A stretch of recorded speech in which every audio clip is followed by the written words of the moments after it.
Ministros do STF revelam plano secreto do Dias Toffoli no caso do Master. Olha, quando até mesmo os ministros do STF resolvem ir para a imprensa, jogar um dos seus coleguinhas de toga na fogueira, como acabou de acontecer com o Dias Toffoli, é porque a situação está mais do que séria. Ela está apocalíptica.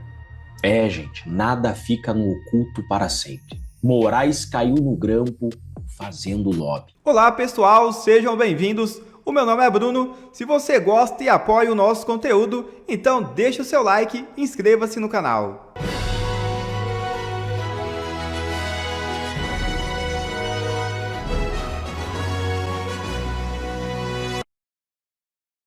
Vaza opinião bizarra de ministros do STF sobre atitudes de Toffoli no caso Master. É isso mesmo. Segundo o Estadão, ministros do Supremo Tribunal Federal acreditam que Dias Toffoli quer reverter a liquidação do Banco Master, mas não deve fazer isso agora. Na avaliação dos colegas, Toffoli estaria disposto a adiar essa medida. Evitaria, assim, que a corte fosse ainda mais atacada pela opinião pública. Além disso, ministros falam nos bastidores sobre a expectativa de virem à tona novas revelações com potencial para deixar o tribunal mais vulnerável a críticas. Também paira sobre o Banco Central o temor de que Toffoli anule a liquidação do Master. Nesse caso, haveria a possibilidade de técnicos do Banco Central serem transformados em investigados. As apurações da autarquia encontraram 12,2 bilhões de reais em créditos podres revendidos ao BRB. Em caráter reservado, 2 ministros do STF dizem que a pressão da imprensa pode frear os ânimos de Toffoli. Na corte, há quem considere que o colega conduziu as investigações de forma atípica. Ele levou o caso para o Supremo, decretou alto grau de sigilo e determinou uma acareação antes mesmo de colher os depoimentos dos investigados. Para tornar o caso ainda mais peculiar, Toffoli voou no mesmo avião que um dos advogados do caso Master. A isenção do STF para conduzir o caso também foi levantada a partir da informação que a advogada Viviane de Moraes, casada com o ministro Alexandre de Moraes, mantém um contrato de 129 milhões com o banco. Ministros do STF revelam plano secreto do Dias Toffoli no caso do Master. Enquanto isso, o Toffoli faz sua acareação que ele tinha suspendido. Olha, quando até mesmo os ministros do STF resolvem ir para a imprensa, jogar um dos seus coleguinhas de toga na fogueira, como acabou de acontecer com o Dias Toffoli, é porque a situação está mais do que séria. Ela está apocalíptica. E mais, ontem o Toffoli não só colheu o depoimento do Daniel Vorcaro, dono do Master, também do ex-presidente do BRB e do diretor de fiscalização do Banco Central, como ele também aproveitou para ele fazer na calada da noite a acareação que ele tinha suspendido. Essa é com certeza uma das investigações mais estranhas que eu já vi na minha vida. Fica aqui comigo que eu vou te contar em detalhes tudo o que aconteceu. Desde o começo, o Toffoli tomou uma série de decisões muito estranhas nesse processo, mas o que mais me impressionou foi a vontade que o Toffoli estava de fazer essa acareação, decisão da qual ele acabou recuando depois de muita pressão. Toffoli aí passou a dizer que só haveria a colheita de depoimentos pela Polícia Federal e que a acareação, a confrontação dos investigados ficaria a cargo da Polícia Federal se depois dos investigadores colherem os depoimentos eles achassem necessário. Só que, logo depois dos depoimentos, a acareação de fato aconteceu, na calada da noite, mas sem o diretor do Banco Central, Ailton Aquino, apenas entre o Daniel Vorcaro e o ex-presidente do BRB. Sabe o que foi interessante dessa acareação? O Vorcaro ele deu respostas que, para bom entendedor, meia palavra basta. Dá uma olhadinha aqui comigo no que saiu no Poder 360. Sobre os contatos de Vorcaro. O fundador do Master foi indagado sobre se conversava com autoridades e congressistas em geral sobre o Banco Master. Em tom revelador, Vorcaro disse que falava com integrantes dos 3 poderes, presta atenção nisso, mas que não conversava sobre o Master, falava sobre futebol, o jogo do Palmeiras lá da Libertadores. Não ficou claro se o fundador do Master desejava fazer alguma ameaça velada ou não. Mas para mim ficou muito claro sim. Especialmente porque a pergunta era sobre congressistas. E aí o Vorcaro logo fez questão de responder que ele falava com gente dos 3 poderes. Ou seja, uma ameaça velada no ar. E o mais interessante ainda é notar como que uma das peças centrais de todo esse imbróglio e que tem tido a maior repercussão na mídia não foi foco de perguntas para ninguém, nem nos depoimentos, nem na careação. Ninguém perguntou, falou do contrato de 129 milhões de reais do Banco Master com a mulher do Moraes, a Viviane. E esse silêncio grita. Já em relação ao depoimento do diretor do Banco Central, a CNN, ela informou que ele foi considerado extremamente valioso, com detalhes que complicam o Vorcaro e que complicam o ex-presidente do Banco de Brasília, o BRB. Gente, e isso que esse diretor do Banco Central, ele era visto como um aliado do Master, hein? E agora um ponto intrigante. Durante o depoimento do Vorcaro, Toffoli fez questão de saber o que ele sentia em relação ao Banco Central ter liquidado o Master. Gente, isso é colocar o Vorcaro na mesma prateleira que o Banco Central. Ou seja, é o investigado que simplesmente avaliou o investigador. Mas por que o Toffoli fez isso? A hipótese mais provável aqui é a de que o plano do Toffoli, em toda essa história, é anular a liquidação do Banco Master. O que ainda não é possível por conta da pressão que a sociedade está fazendo sobre esse caso. A imprensa, a sociedade está jogando uma luz tremenda sobre isso. E aí o Toffoli ele fica na retranca. E quem está dizendo isso não sou eu, mas são os próprios colegas do Dias Toffoli no Supremo, ministros que foram ouvidos pelo Estadão e que cantaram a pedra sobre o que possivelmente o Toffoli quer fazer. Olha aqui, ó. Ministros do STF acreditam que Dias Toffoli quer reverter a liquidação do Banco Master, mas não deve fazer isso agora. Na avaliação de colegas, o Toffoli estaria disposto a adiar essa medida. Evitaria, assim, que a corte fosse ainda mais atacada pela opinião pública. Além disso, ministros falam nos bastidores sobre a expectativa de virem à tona novas revelações com potencial para deixar o tribunal ainda mais vulnerável a críticas. Em caráter reservado, 2 ministros do STF dizem que a pressão da imprensa pode frear os ânimos do Toffoli. Na corte, há quem considere que o colega conduziu as investigações de forma atípica. Mas todo mundo considera isso, né? Ele levou o caso para o Supremo, ele decretou um alto grau de sigilo e ele determinou uma acareação antes mesmo de colher os depoimentos dos investigados. Mais uma vez, fica comprovado que toda a pressão que nós fazemos na imprensa e nas redes sociais faz sim toda a diferença, podendo impedir que Toffoli decida de modo contrário aos interesses da sociedade e com impacto gigantesco até mesmo para o nosso sistema financeiro, como eu mostrei num vídeo ontem. Agora eu quero ouvir a sua opinião. Você concorda com os ministros do STF?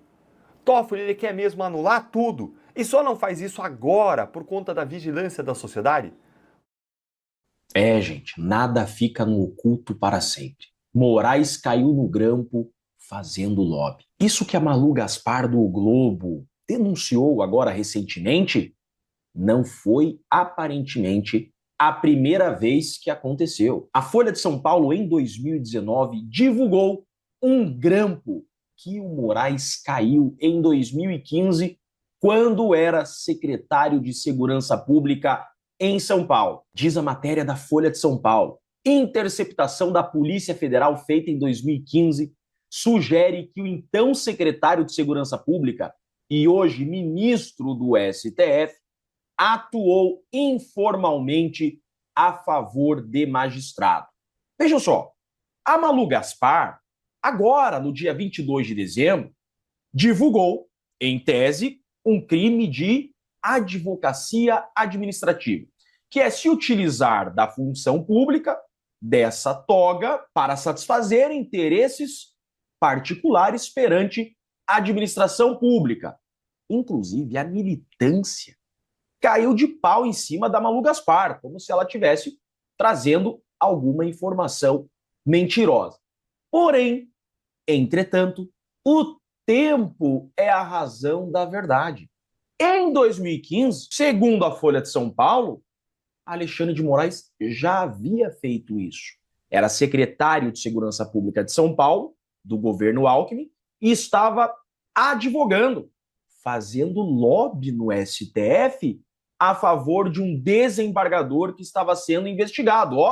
Ouça o grampo em que Moraes trata de lobby no STF com desembargador investigado. E a interceptação telefônica está aqui. Alô? Oi, Alexandre, tá bom, galera? Opa, tudo bom? Como é que tá? Como é que tá a luta aí? Estamos aí, né? Entre uma porrada e outra, estamos sobrevivendo. Mas tá bom, eu gosto de animação. E você, tudo bom? Vou mandar isso. Vai terça. Então, pode ficar tranquilo, viu? Eu tive semana passada, eu até, sim, falei que estava demorando um pouco, eu acabei encontrando o Toffoli. E hoje eu tive com ele aqui em São Paulo, que eu teve encontro dos presidentes e corregedores entre os PRS com ele. E eu fui convidado para dar uma palestra cedinho, bati um papo com ele, então não vai ter novidades. Mas eu te dou. Eu acho que não vai ter problema nenhum, já para o desencargo também redistribuir memoriais, né? Pedir para o pessoal redistribuir. E o Gilmar, eu vou falar, o Gilmar vem à noite aqui para esse encontro também. Daí eu troco uma ideia com ele, mas ele falou que não. Assim, vamos, sabe que cabeça de juiz, essa cabeça louca de vocês, né? Mas. Vamos tirar da frente, pô. Eu quero começar a fazer campanha para os PJ, porra. Pois é, não é a minha frente, eu preciso. Tem que tirar da frente, senão o povo começa a encher o saco, né? Exatamente. Mas aí você pode falar que não vai estar. Não, eu não posso. Eu tô licenciado. Eu vou pedir para fazer sustentação, tá? Para pegar todos os pontos mais importantes. Na verdade, eles não estão. Só uma pausa aqui. Preste bem atenção nisso que está acontecendo. O Alexandre de Moraes estava advogado, assumiu a Secretaria de Segurança Pública de São Paulo, então está secretário de Segurança Pública, mas o escritório continua aberto. Só que ele não pode advogar, mas está advogando. Vejam os autos. Ele está advogando.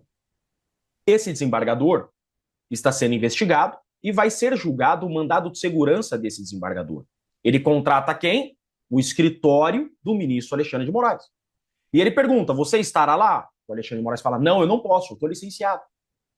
Eu não posso, mas eu vou mandar um outro advogado do meu escritório para fazer a sustentação. É isso que está acontecendo. Só que nos bastidores, o áudio mostra que o Alexandre de Moraes está advogando. Ele só não está dando as caras. Mas ele está advogando. O escritório é dele, está muito claro. Ele falou com o Toffoli, ele vai falar à noite com o Gilmar Mendes. E tem muita coisa a mais ainda. Vamos ver. Sai a pauta. Vamos ver se vai entrar ou vai entrar na outra semana. Mas eu já pontuei o que é mais importante para falar. Nós tentação tem que bater uma ideia só. Você sabe que se começa a botar coisa de tentação, ninguém ouve. Mas a questão do prazo, tal. Eu sinto, você não entendeu, reforço até jurídica, nossa, em prazo, que não pode ter dois. Então não teve mais nenhum caso, assim. O nosso foi tudo absurdo, né? Absurdo é sacanagem. Foi a sacanagem da sacanagem, né? Daquele débito do Gilberto, né? Foi tudo. Quem que vai sustentar lá para nós hoje? Vai o doutor Laerte, que é desembargador aposentado aqui de São Paulo, de direito público e tal, amigo agora do pessoal. Bom, tranquilo, pode ficar sossegado. Deve entrar e tal, porque o Toffoli é o presidente da turma, então se ele liberou, ele vai faltar, né? Sim. O Toffoli, o Gil Marcos, que eu com ele, o Celso, a Carmen e o Teori. O Teori é uma cara como conhece a gente. Então, a Carmen é daí, né, irmão? É daqui, conhece a gente aqui, conhece minha história aqui, né? Pelo menos. Se tiver alguém para se lembrar ela só, não é, por exemplo, tentar ver se eu consigo. Essas coisas sempre são. Não vamos bobear no finalzinho, né? Exatamente. Você vai o eficácio, você pegou todos, né? Teoria com ela. Não, sim. Assim, não, o próprio eu vou falar, apesar de não estar, tá? Mas ele vai estar no jantar hoje, dos presidentes, eu vou pedir para o Lewandowski lembrar ele também. Porque o Lewandowski que deu a eliminar, eu fui lá para. Eu falei o quê, né? Calma, que senão nós aqui está de férias, senão nós estamos fodidos. Porque é louco, daí dia 15 de janeiro, o Lewandowski assumiu, eu fui lá no dia 16. E no próprio decisão, ele já mata, né? Então, eu vou com muito jeito ver se ele não se incomoda de dar um toque. Ok, aí vamos falando. Nitidamente advogando. Só que não poderia, senão seria advocacia administrativa. Aí agora, a Malu Gaspar divulga isso daqui, Alexandre de Moraes procurou o Galípolo para pedir pelo Master junto ao Banco Central e todo mundo duvida. Todo mundo duvida. Só que, em 2015, Alexandre de Moraes, licenciado como secretário de Segurança Pública, continuava, segundo o Grampo, advogando. Agora, sua esposa, com um contrato de 130 milhões de reais com o Banco Master, querem duvidar que Alexandre de Moraes tenha interesse nessa causa. Por quê? Porque hoje ele está licenciado da advocacia para ser ministro do STF. Ué, em 2015 ele estava licenciado também para ser secretário de Segurança Pública. Licenciado por licenciado não pode advogar nem na Secretaria de Segurança Pública, nem no STF. Só que o Grampo mostra que ele já fez isso. Por que eu vou duvidar da matéria da Malu Gaspar? Então, segundo o Globo, segundo a Folha de São Paulo, veja que eu estou trazendo matérias jornalísticas, nada disso foi produzido por mim. Esse grampo telefônico foi divulgado pela Folha de São Paulo em 2019. Essa matéria é da Malu Gaspar, segundo ela, 6 fontes relataram para ela que o ministro Alexandre de Moraes estava advogando pelo escritório da sua esposa. Agora, sua esposa tem um contrato de 130 milhões com o Banco Master, mas querem duvidar que ele teria interesse em auxiliar sua esposa na execução desse contrato. Fato é que isso só demonstra que precisamos, com urgência, de uma reforma no sistema de justiça. É isso que dá advogados com relações políticas chegarem na Suprema Corte. Nós precisamos que a Suprema Corte seja formada por juízes de carreira, juízes que, com meritocracia, sem indicações políticas, façam por merecer. Precisamos que a política se afaste por completo do poder judiciário. Senão, veremos reiteradamente situações como essa. Então vejam, não é a primeira vez que a imprensa divulga um envolvimento de lobby por parte de Alexandre de Moraes. Deixando bem claro, foi o Globo e a Folha de São Paulo que divulgaram isso daí. Eu sou Jeffrey Chiquini, eu sou advogado e deixo aqui um grande e forte abraço a todos.